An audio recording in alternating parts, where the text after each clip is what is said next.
Hi, it's Marc Stevens, author of Government Indicted and website markstevens.net. The radio show is the No State Project, live every Saturday from 4 to 7 Eastern Standard Time on LRN.FM. You can click the links over here to get some local affiliates that to carry the show in your area.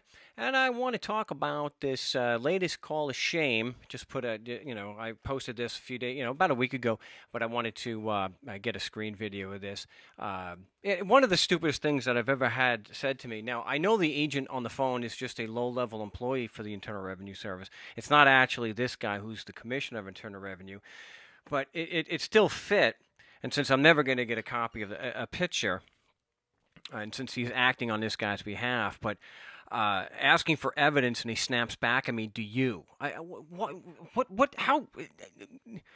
Again, like I wrote in the article, it's not really a very sophisticated way to shift the burden. It's just kind of a douche move, but hey, that's what you expect from people like this, these government types. The IRS, a terrorist organization, and I say that because they use violence and threats of violence to accomplish political means, and so that there would be terrorism, and of course, criminals also. But what I do here, and I'll play the entire call of shame also after this, but I just briefly go through some of these stupid tactics that these use, where basically it's kind of a straw man fallacy, where you deliberately misstate somebody's position as a way of either defeating your particular argument or evading a question, which is what the agent was doing here.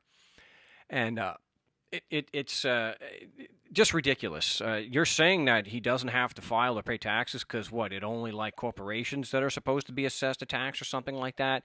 Obviously, he is referring to one of the many frivolous arguments, which are typically legal issues or legal arguments as opposed to questions or issues of fact, which is, of course, what I was asking him, which I always recommend that people do, is to just stick to issues of fact. And of course, we have flipping the burden, which again, that's what we just went through. It's just ridiculous. Another common one: if you discuss anything for any length of time with these government types, and you are trying to stay rational and actually get to the evidence that their claims are based on, they're going to do this. This is they call your question an argument. You'll hear them do this all the time when you go to the call of shames. It's just a douche move, and that's that's what the criminals do. They don't have any evidence, so how do you distract from the lack of evidence? Oh, okay, just be a dishonest scumbag and call your question an argument, and therefore you magically don't have to answer the question. All of a sudden, just calling a question an argument relieves you of your burden of proof. Not true unless you're one of these douchebags. So the next one is circular logic or begging the question. And so when you're asking for evidence the code applies, they will reply sometimes it's written in the code. You have the interpretation in the code.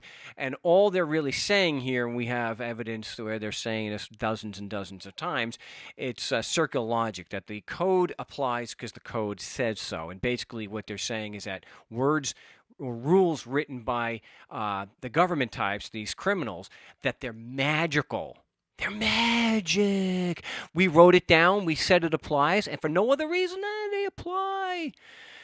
Don't buy it.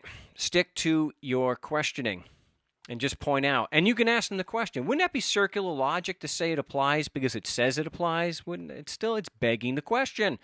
Where's your evidence it applies in the first place? And then this, again, number 5 is related to number 3, of course. I'm not going to argue with you, which is just a douche move to avoid answering a question. That's exactly what it is. So don't fall for it. And then they start getting into, like you'll hear in a few minutes, they start attacking my so-called authority. Now, we've already gotten a third-party authorization, which is why this Internal Revenue agent, one of these criminals, is speaking to me in the first place on this call. We've already cleared the third-party authorization, so he's in deep, deep trouble. I'm not allowing him to get away with his fallacies, so he has to go for the authority dodge. Are you authorized to... So that's why you'll hear him talk over me. I'm saying that the client or the customer or the friend of mine, this guy I'm helping, I say you can ask him, you can ask the government type the question directly, and then the issue of authority is moot, even if it had any merit to begin with, which it did not. So watch out for these common tactics, dishonest douche moves that people like this use, and just call them on it. Stick to your Socratic method. Continue pressing the questions on the evidence, their laws, evidence proving their laws apply, because these government types, they're just criminals. They're men and women who force us to pay them, and there is no proof, of course, that their laws are constitutions and ordinances and bylaws or rules.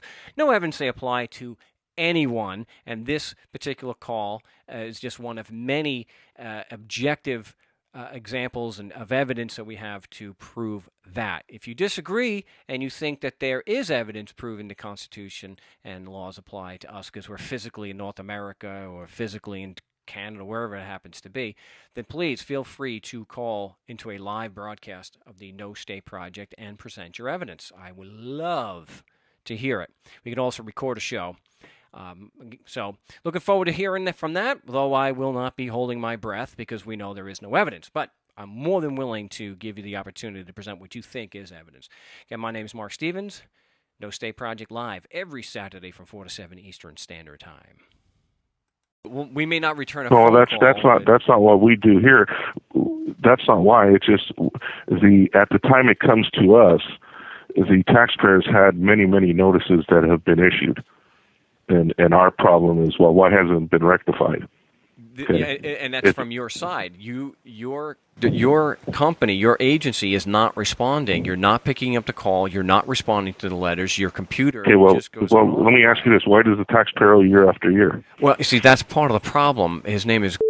It's not been proven that there's any evidence that your Constitution laws apply to him and that there's jurisdiction to require a return or the payment of taxes. That's something we have a long-standing record on.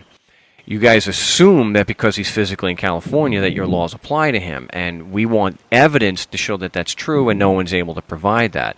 So instead of doing the right thing and either providing the evidence and we can move on, or stopping this from escalating until such a time as you can provide the evidence, and that's our problem. You guys are running on you're saying that he doesn't have to, he doesn't have to file and pay taxes because it's only that corporations are supposed to be assessed a tax or something like that? No, I've given you my position. The position is you guys believe, and I'm sure you'll agree with this, that just because he's physically in California, those are what the lawmakers are that have put this stuff in. Well, we do only implement the laws that are made in the United States. Yeah, you guys believe that because he's physically in California, your laws apply, and my issue is we have not. Well, what laws are you talking about? Your Constitution and laws. Your entire. That's the United States. That's not mine.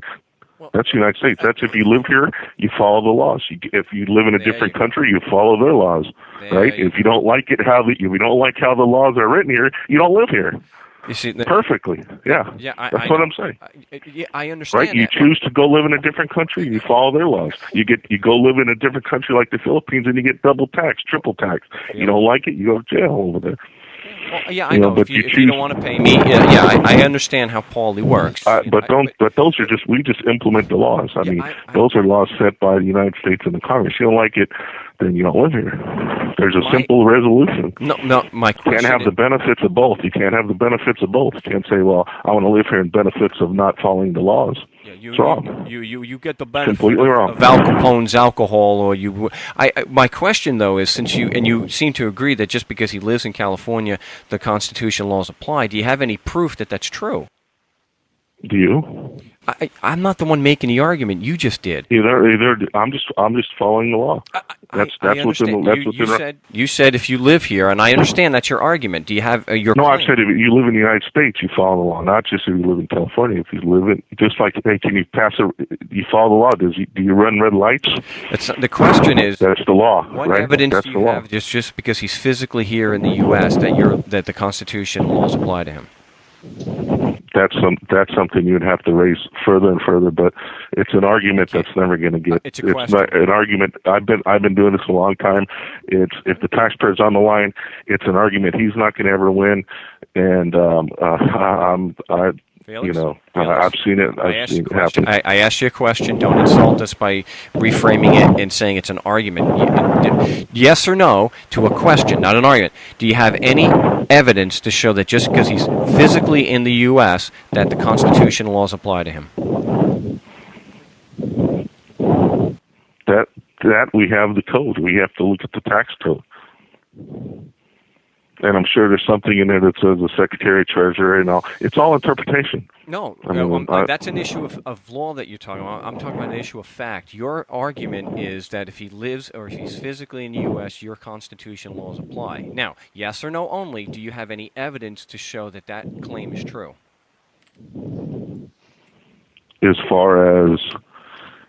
As far as yes or no, do you have evidence to support your claim that because he's physically in the U.S., the Constitution and laws apply to him?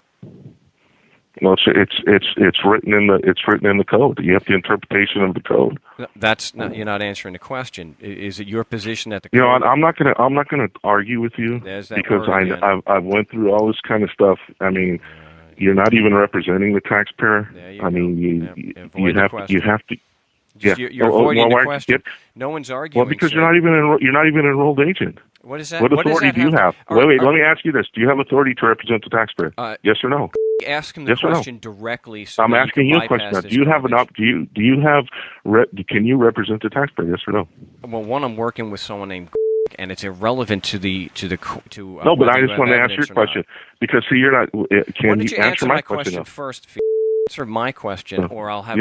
Ask you directly, and then you're out of excuses, and you can either answer. I'm not going to get in. I'm not going to get in. You wanted my help. I'm not going to get into an argument with you because you know what I mean. I'm not going to. That's maybe that's why you're not getting the resolution that you're hearing because you just want to get into an argument. No, I'm asking you a question, and what you're doing is a typical bureaucratic dodge. So you don't have the evidence, so then you're going to reframe the situation into me being difficult and me arguing with you. An argument is a collective series of statements leading to a definite proposition. That's not what you're doing. You're contradicting an argument. He hung up on us.